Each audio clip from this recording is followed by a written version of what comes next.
This is continuing coverage of the case against Vallow Daybell from the Hidden Killers podcast and True Crime Today. Maybe it'll be the last time we hear that intro. I doubt it. I doubt it. She's like a foot fungus. She just keeps coming back. You think she's gone, and then there she is again. I know she's trying to appeal all this stuff, and yeah. Do you think she's going to get her law degree? Yeah, I could see that happening. I do too. Yeah. Who was the person who did that in prison? It was somebody. There's a lot of people who've done that in prison. It's just bizarre. In like a recent case. Yeah. Who was it? I'm going to look that up. I don't remember, but yeah, there was a recent one with it. But her sentencing was Friday, the 25th of July, 2025. Her third sentencing now. This is for the attempted murder of Brandon Boudreaux. And today we got to see Lori give another speech, and we'll play that for you here in just a moment. And also many victim impact statements made as well. And we are going to go through those, some of them anyway, some of the more notable ones. Larry and Kay Woodcock, of course, big part of all of this story. They gave their victim impact statements via Zoom, and this is what it looked like.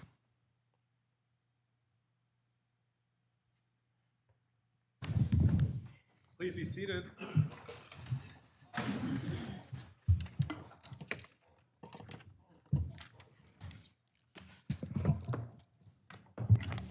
Good morning. A little bit further up here. I'm off on my timing. I thought I had that cued right to where it was, but I did not. Here we go. Murderess, you're nothing. You're. Boy, where have we heard some of that before, right? Yeah. You are nothing. Where is it? Reality. This is someone in the courtroom. Here we go. Murderess, you're nothing. You're a murderer. Okay. You're a narcissist, psychopath, delusional, murderer. I can't tell you the harm that you have caused to our family, but I will tell you this. I know where you're going to be till you die. You're going to be in an 8x6 cell. You're going to have a steel cot. You're going to have a 12x8 desk and a stainless steel toilet. You will have 23 hours a day in there. I hope you spend the rest of your life, 23 hours a day, regretting your choices, because that's all it was, murderess. It was your choices. You made them.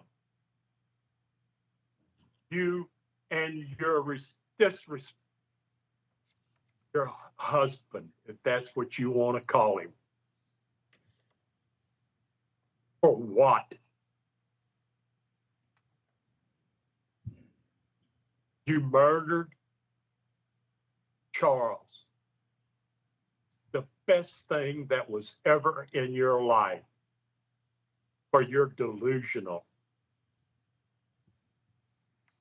narcissistic way.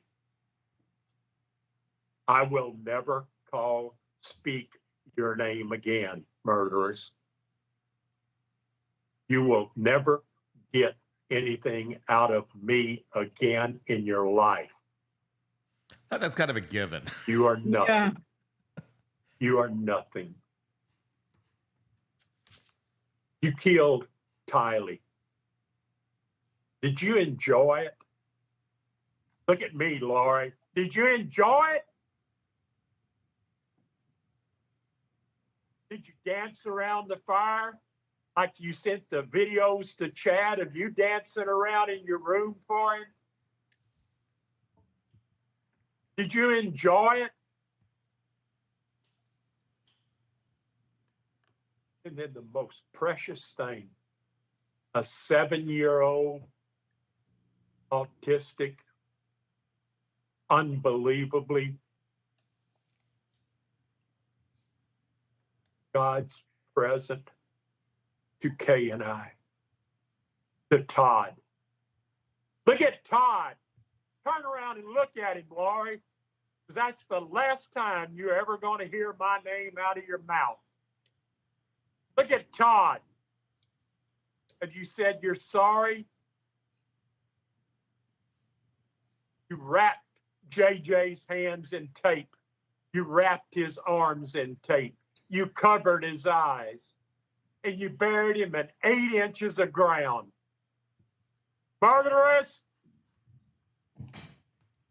Good for him. May God have mercy on your soul, because that's the only thing in life. And don't count on God where you're going. Woo. You're nothing, murderess. I can't stand you. I always said, from out of some place you never saw came a sound you never heard. Well, I will not say that anymore. I want you to see and hear everything that's going to happen in your life. I want you to live it 23 hours a day. I despise you. You murdered JJ. You murdered Tammy. I'll always believe you murdered Alex. You're a murderer mistress, murderer. You're worthless.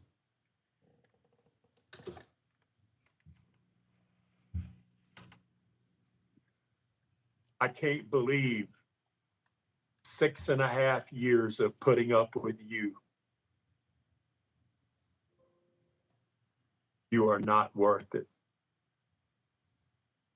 The 4 murders that you're accused of are only ones that they can prove. Laura, you tried to kill me. I left your house in Hawaii. You tried to kill me going back home. But guess what? I beat you.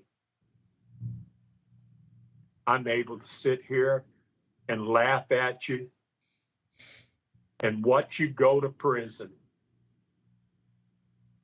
There's others you tried to kill. God bless JJ. God bless Kylie.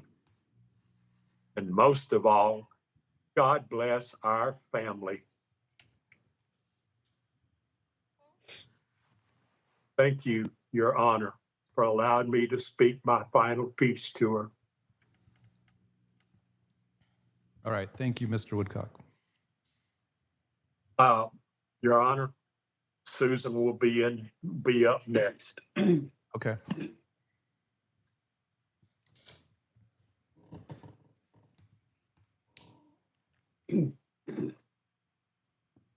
Good morning.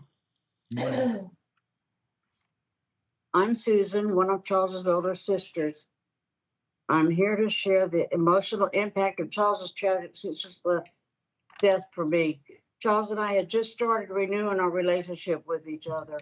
One day in 2019 at Kay's house, Charles said to me, "Come see, sis." So I went to see what he wanted. He said, "I'm going to give you a car." And I just about passed out. I told him, I said, "I love you, Charles." He said, "I love you too, sis." And we hugged. And these were the last words we ever spoke to each other. Needless to say,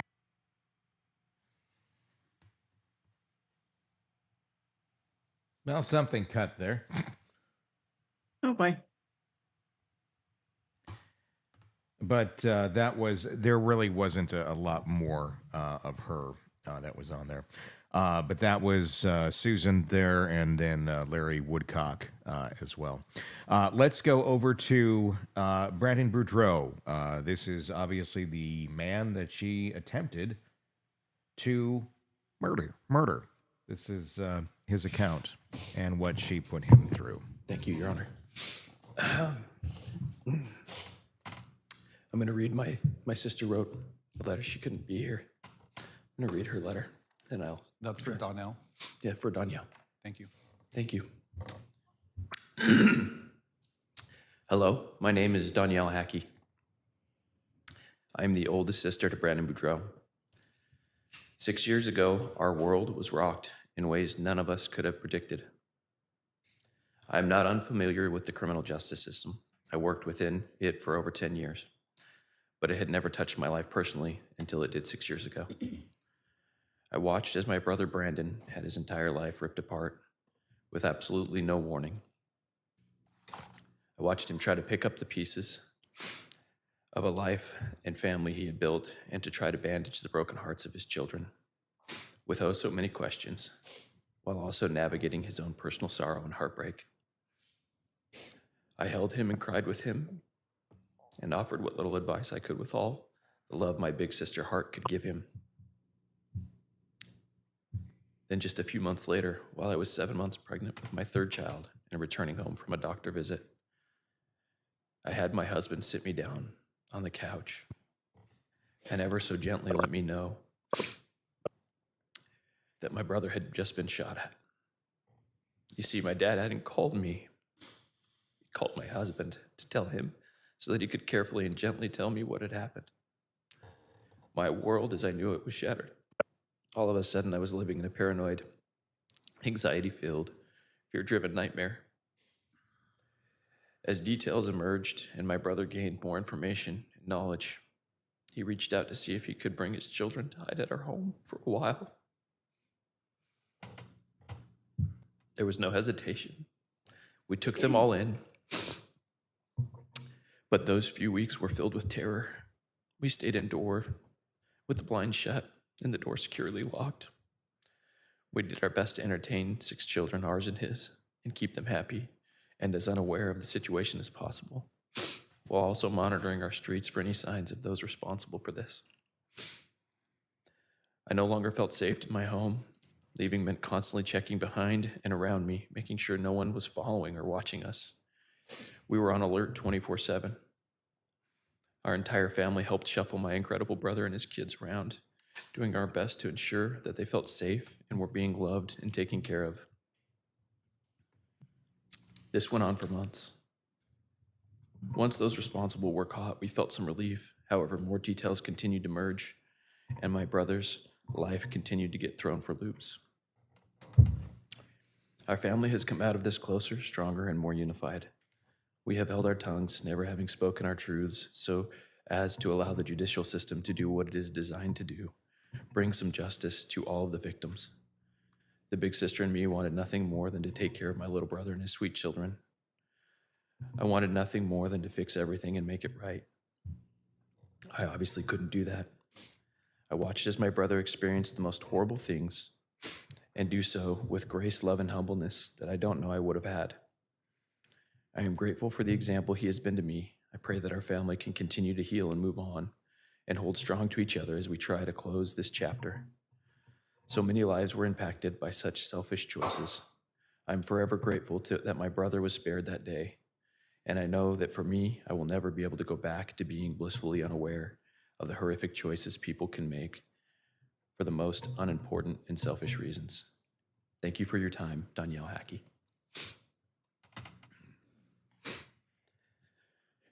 Your Honor, thank you for giving me my time today and for listening to all these people who are my family now and who have gone through this with me.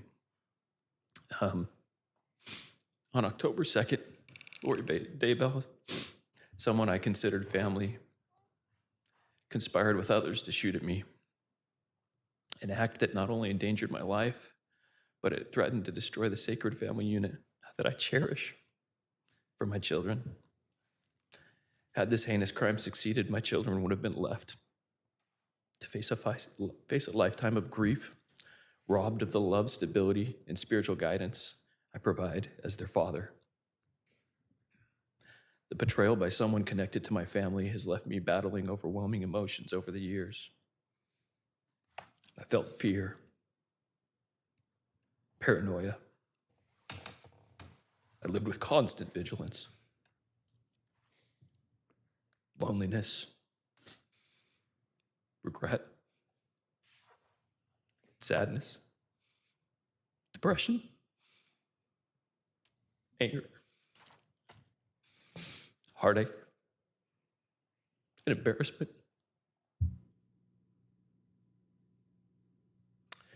All whilst striving to remain a beacon for my children. I didn't want them to see.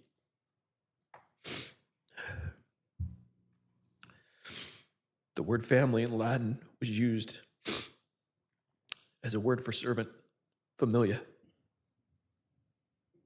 How beautiful to think of those who are family as those who we serve or who serve us freely without the thought of reward.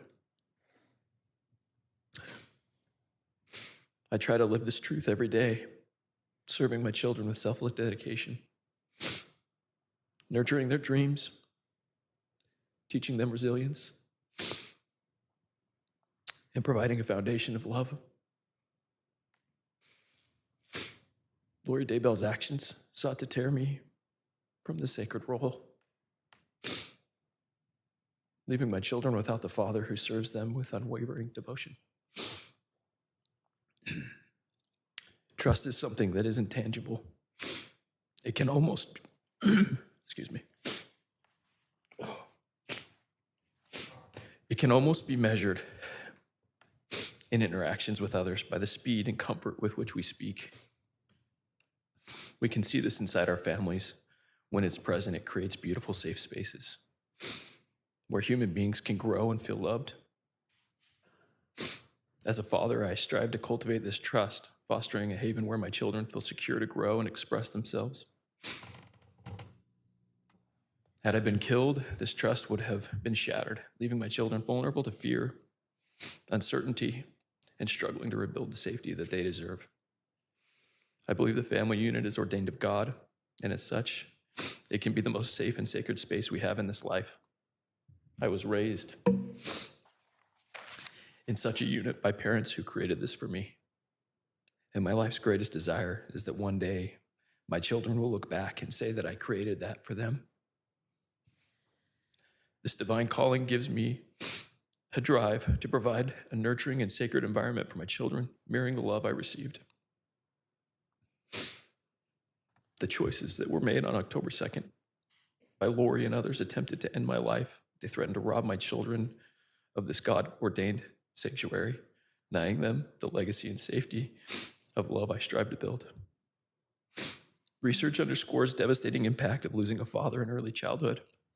20 to 30% of bereaved children develop clinical depression or anxiety, grappling with abandonment. It can hinder their ability to form healthy relationships. My children would have faced these scars and many more. Their sense of security would have been destroyed. The violent act orchestrated by Lori would have taken this. Additionally, children who lose a parent experience academic setbacks, social withdrawal. Studies show that such children face socioeconomic challenges as adults, threatening the stable future I work tirelessly to provide.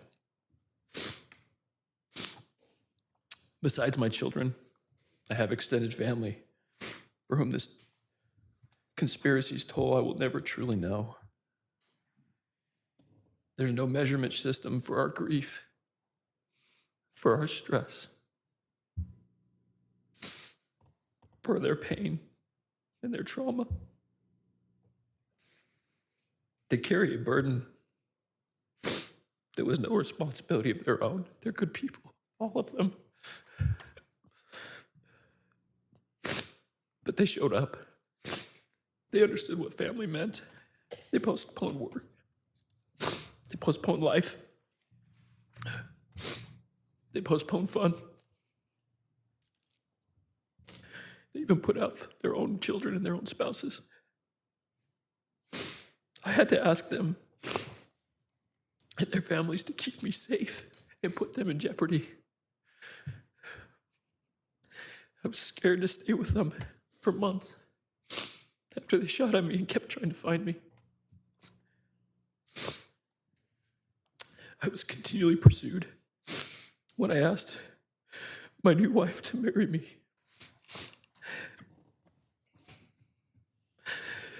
I had to do so, knowing the burden I brought to our marriage. A life filled with unwanted attention, trauma, from a conspiracy I knew nothing about until it was almost too late. This burden will never go away, but we will learn to deal with it. We can never go back. We can't fix these things. There's no way to make right all the injustice and suffering that we've endured. So my greatest hope is that we can protect others from facing it. I hope those who participated can be removed from a place where they can have a chance to hurt anyone ever again in the future. No one deserves to live a life of fear and trauma. I have friends who stood up and put their lives on hold to help me and my children. I don't know how to convey to you the fear they must have felt to just be involved with me or around me. As others conspired and continued to come looking for me. I can't imagine the impact it had on them after the fact or during, and some of them had to distance themselves to keep their family safe. Finally, this overwhelming toll and conspiracy has had so much effect on those who are called upon to uphold our laws, and to those that I employed to try to protect my family. I would include attorneys, law enforcement, juries, yourself, your staff, all the people who have to deal with this. We've spent countless hours and precious resources from our community's taxes, mine and my family's personal finances, striving to prove exactly what happened, and most importantly, to keep children safe.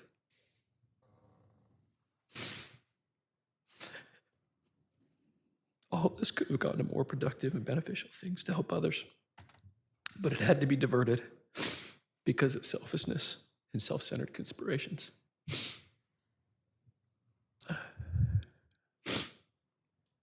Your Honor, I'm a believer in forgiveness, and I believe it can be relieving for people to let go of the feelings that I've been describing, to give them away to their Savior, so that there's more room for good feelings and things that can come in this life. I try to practice this. I'm not perfect at it, but I have found relief in it. But I do not believe that this means that we can trust those who commit crimes to continue to have freedom that they had before. I choose to forgive Lori for myself so that I can be able to be a better father to those children I described. Be a better husband for my new wife. A better son and brother to these wonderful people who came.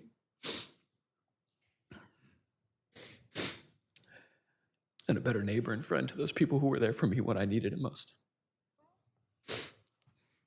But I have never seen any remorse or acknowledgement from Lori or any of her conspirators. Only denial, shaming, and accusation. I would never feel safe if she has freedom. I will always fear her for what she would try to do, again, to hurt my family. The trauma of this attack has already shaken my children's sense of safety. It's forced me to fight through pain, and it's forced me to work to restore trust for them in this life that we live. Lori's conspiracy was an assault on the essence of familia or selfless love. It's an assault on trust, and it's an assault on the divine sanctity of what a family is and what I grew up in. I would urge you to recognize this harm, this act that was intended to inflict pain upon myself, my family, my children, who deserve to grow up in a sacred, safe space. And I would ask you to protect us. As I let go of those angry feelings and all of those things, I would ask you to protect us, keep us safe, keep these people who deserve it safe. And I just ask that and thank you. Thank you. That We're was going to take a short recess of about 10 minutes. You may wish to remain in the... Brandon Boudreaux reading not only his sister's victim impact statement about what life was like for that portion of the family, how it affected, just really showing how the trickle-down effect, the wave of destruction that Larry Vallow just so blindly emitted at so many people. I'm going to ask a question here, and I apologize if it's a bit dense. I don't mean for it to be, but do we know, was it Lori or Chad that decided the kids needed to die? I mean, do we know specifically who wanted them dead? I mean, was it a joint effort? Was No. it one person saying it should have been? As far as we know, we don't know. Okay. Yeah. I'm starting to get some of our cases confused. We got Karen Reed. No, We've this got was, Koberger. I think it was very much a fairly probably a joint decision where I'm going to guess it was maybe my take on it would be Chad maybe making the suggestion that the kids are evil and wanting Lori all to himself, that then basically he knew how to plant things in her mind and make her believe it. And I'm going to guess it was something like that. And then it was just kind of, oh yeah. What else are we going to do? It's not even a decision. It's a necessity. And it's just, it's there, it's in front of them. And they see the kids as, they just got to go because they're convinced that that's what needs to be done. It'd be like looking at your fridge and going, oh, the power's off. We got to get this thing plugged in or it's all going to melt. And anyone in the room could see that. I think that's how they looked at the kids. So that's sort of a collective insanity. God. And was it one that was there manipulation on one side? Was Chad trying to get rid of the kids for selfish means, or did they both?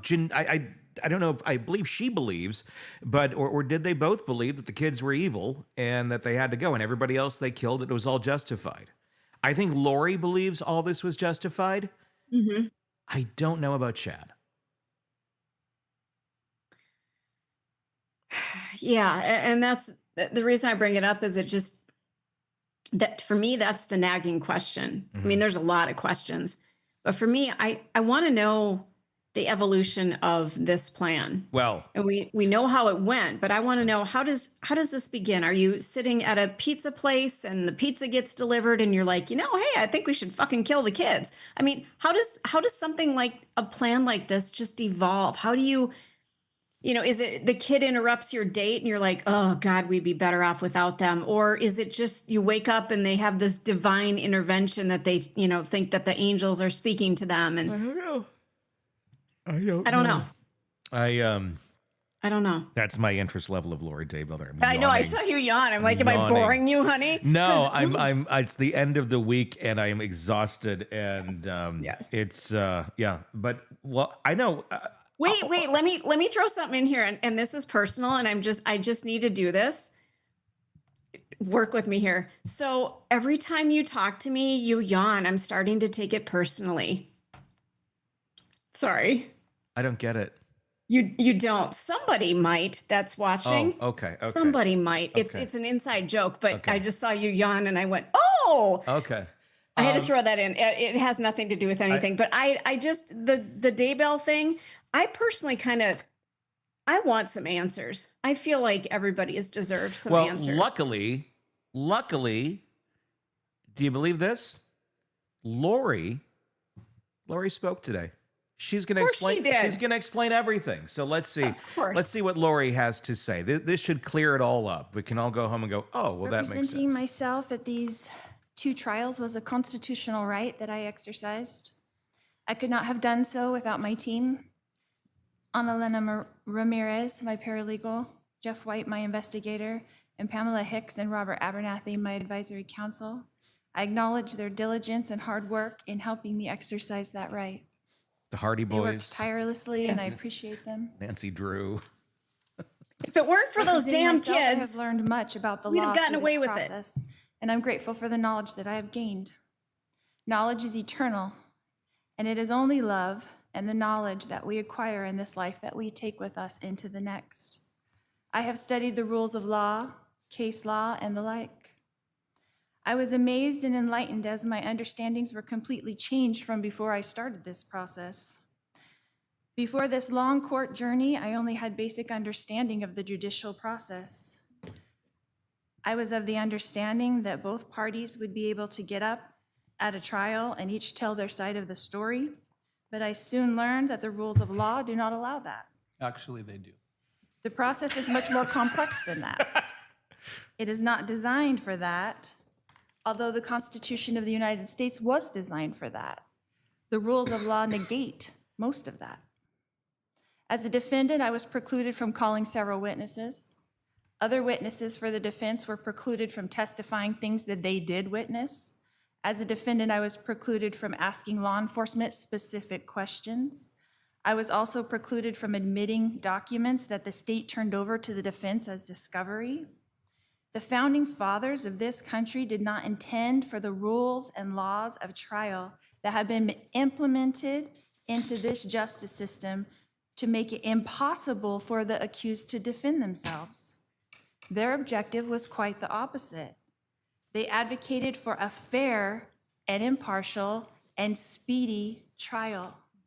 It was never their intention for people to be sitting in jail for years and years waiting to be tried while the state continues to try to gather new evidence against them. This is what our unjustice system has become. Oh, see that what Men you did with and that women word? sitting in jail Yep. for years Ooh. and waiting to be heard. She's The tricky. constitutional right of life, liberty, and the pursuit of happiness. life. thwarted. Whoa. My case is not unique. There are many here in Actually, it Maricopa is. County that have been in jail almost 10 years waiting to be tried. The conditions of this jail are not for long-term confinement. Oh, You do not shut have up. access to direct medical care. You do not have access to proper nutrition. You do not have access to sunlight. You do not have access to decent dental care. It's a jail. Tony, fact, Tony, when can you you have been in stop her for Maricopa just a County Jail second for before 1 I year, have they a come to your door. convulsion over here? How dare she talk about any of this when she snuffed the life out of several people? Well, you got to make sure she's you. comfortable. You want some good dental care in prison, and And don't kill anybody, bitch. Oh my God. continuing on. And offer you a vitamin D supplement because you have not been in the sun in a year. Imagine this for years. It is inhumane. The state of Arizona, according to the laws, since I am a prisoner from another state, only had 90 days in which to give me 2 speedy trials. Oh, That's you 3 poor little months. baby. I arrived here at MCSO on November 30th, 2023. That is over a year and a half, 20 months specifically. That is over 6 times the amount of time it should have taken for me to have these 2 trials. But Arizona leaves this law up to the judge's discretion, and the judge has the power to extend your trial at his will. Even though the 6th and 14th Amendment of the Constitution of the United States proclaims otherwise. 98% of all cases in Maricopa County end in plea deals where the accused plead guilty. And I'll tell you why. It's so miserable in that jail that they plead guilty so they can go to the prison and have decent food, decent sunlight, and a chance to live. 2% of all cases in Maricopa County that actually do go to trial, of all the cases that actually do go to trial, only 0.2 end in acquittal. That is 1 out of 1,200 people who go to trial go home. That's actually not the correct stat. Is that a system designed to convict you? The rules of law governing trial assure that. As you witnessed in my 2 cases, the judge supports the state to achieve this outcome. So here we are. The state of Arizona has accomplished its intention. 1, to extradite me from Idaho. 2, to convict me. And 3, to add to my ledger of lifetimes. The state used countless taxpayers' money to transport me, house me, millions of dollars to wrongly convict me on 2 charges that they made sure judicially that I could not defend myself against. I know political aspirations, raises, and job promotions were at stake. So congratulations. I was convicted in the media long before I went to trial. We all know that there was no way for me to come to Arizona and get a fair, impartial, or speedy trial. And now that fact has been proven. The state of Arizona brought me here when I was already serving 5 life sentences. Now I will serve 7 life sentences. Will that be enough? Will that be enough? I want everyone to know that I mourn with all of you. I am sorry for your pain. Losing those close to you is painful, and I acknowledge all of the pain, and I do empathize. I feel it too. If I was accountable for these crimes, I would acknowledge it, and I would let you know how sorry I was. But I have witnessed for myself what it is like to leave this mortal existence and return home. When I temporarily died in the hospital giving birth to my daughter, Tylee. Shut up. When our spirit leaves our body and we return to the pure energy state She's in the spirit explaining world, it all. we immediately no longer feel hate, anger, envy, or resentment. I promise you. We come to earth to experience these emotions, but these emotions are immediately replaced by a blissful, heightened sense of peace, love, joy, and well-being. The moment our spirit leaves our body, we feel more alive than we ever did on earth. And we have deep empathy for those we have left behind. We do not want our loved ones to grieve or be sad. We know that they will because that's a mortal experience, but they come to comfort us. We immediately know the minute you leave your body, you are aware of who you are, why you came to earth, and that we will all be together again soon, and that this separation is only temporary. All of the cares and pressures and problems immediately melt away. And after comforting our loved ones, we move on with our eternal life, continuing to pursue knowledge and wisdom and understanding in eternal progression. Heaven is a very busy and happy place where everyone is engaged in projects that they love to do. That includes Joshua, that includes Tylee, that includes Tammy, that includes Charles. No one there, none of these people are seeking revenge or justice. So although we miss our loved ones, and I do too, I assure you that they are busy and happy and peaceful. Well, as long as she says that, then it's all. I have felt yeah. the kind It's of like summer contentment camp. that they feel now, and I try to duplicate that here. So whether I'm giving 5 life sentences or 7 life sentences, I will continue to try to uplift and help and strengthen those around me. It does not matter where you serve on earth as long as you do it with love. It doesn't matter if I'm given 7 lifetimes or the death penalty like my husband. What things look impossible to man are easy for Jesus. Oh, here we go. Jesus tells us in the Bible not to judge, but this whole entire justice system is just that. Oh. So I want you to watch, because God will show the world great miracles. I will continue to love everyone I come in contact with, and I will turn this battle over to God. Okay. If this is God's battle, then the math doesn't matter. 7 lifetimes or the death penalty doesn't matter. God's Okay, let's do the death miracles penalty then. will abound. When a soldier goes off to war, he is a soldier. When a soldier comes back from war, he is a warrior. And Jesus is in the prisons. He is turning his soldiers into warriors. For the prisoners shall go free. Sometimes victory doesn't look like victory until it's finished. Prisoners who have been told that they will never go free will be free. And I want you to expect miracles, and I want you to watch for them, because you will see.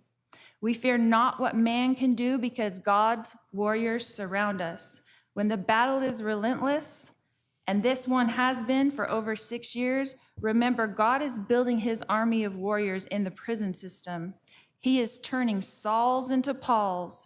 When Jesus is sending his servants into the prisons to prepare his warrior team, we will be there only until this purpose is complete, and then the warriors will walk free. We are redeemed by Jesus Christ, so we are free right now. But his chains will break, prison walls will fall, the power and majesty of God will be revealed. When Jesus is ready, he will call his warriors from the prisons, and we will walk free, and we will serve him. I will quote Moroni, the great prophet, from Moroni 8:16, and he says, "Behold, I speak with boldness, having authority from God. I fear not what man can do, for perfect love casteth out all fear." And in Ether, Moroni says, "And now, if I have no authority for these things, judge ye. For ye shall know that I have authority when ye shall see me, and we shall stand before God at the last day." Well, if that's what she says, then okay. That makes it. Then there we go. Everything's explained. We're all good. And the world makes sense. Well, you could hear me just writhing over here. Like, oh, the delusional. To hear her bitching and complaining about what she's not getting in prison, kiss my ass, bitch. I think that I don't like that she goes towards the end. And I mean, the judge does do a speech as well. But I almost feel like you have her go first, because she gets to like counter everybody after they've already said their piece. I think she should go first, and then they can riff on all the bullshit that she spews out in their statements. I think it would make more sense to do it that way, because otherwise she gets like the last word, and I don't like that. I mean, for whatever it's worth. I mean, that was just crazy. I mean, we know she's not mentally sound. We know this. We know, this shouldn't be a surprise. And the fact that I was reacting so vehemently about everything she was saying, you're bitching about your life in prison, and there are others who don't have their lives because of you. But she doesn't see it that way.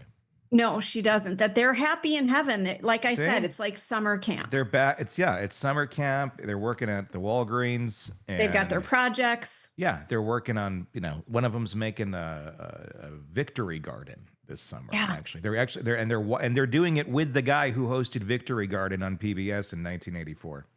It's quite a scene. It's just lovely. You got to be there. This is a lot. These victims are not getting the closure they need when they allow that mouth to speak, because she's just so fucking delusional. Let's do a dunk tank with handguns. There you go. I like that. You don't aim for the side that dumps them over, though. You just aim at her, and then it. Yeah, at this point, we don't live in a society like that, but I could vote for that. We're getting close. We are getting close. Baby steps. We're going to start stoning people at some point. Baby steps. Right? That's that. Let us know what your thoughts are on Miss Daybell. Are we done with her? I hope to God we are. Yeah, I mean, she's going to keep trying to file motions. It's going to go nowhere. So yeah, I think we're done with her. Anyway, let us know your final thoughts on Lori in the comment section on YouTube. If you're not already there, search Hidden Killers with Tony Bruschi on YouTube or vice versa on the podcast platform so you can get us wherever you may be listening or watching. All right. Until next time, for Stacy, I'm Tony. We'll talk again real soon. Want more on this case and others? Then press subscribe now and don't miss a moment of true crime coverage from Tony Bruschi and the Hidden Killers podcast.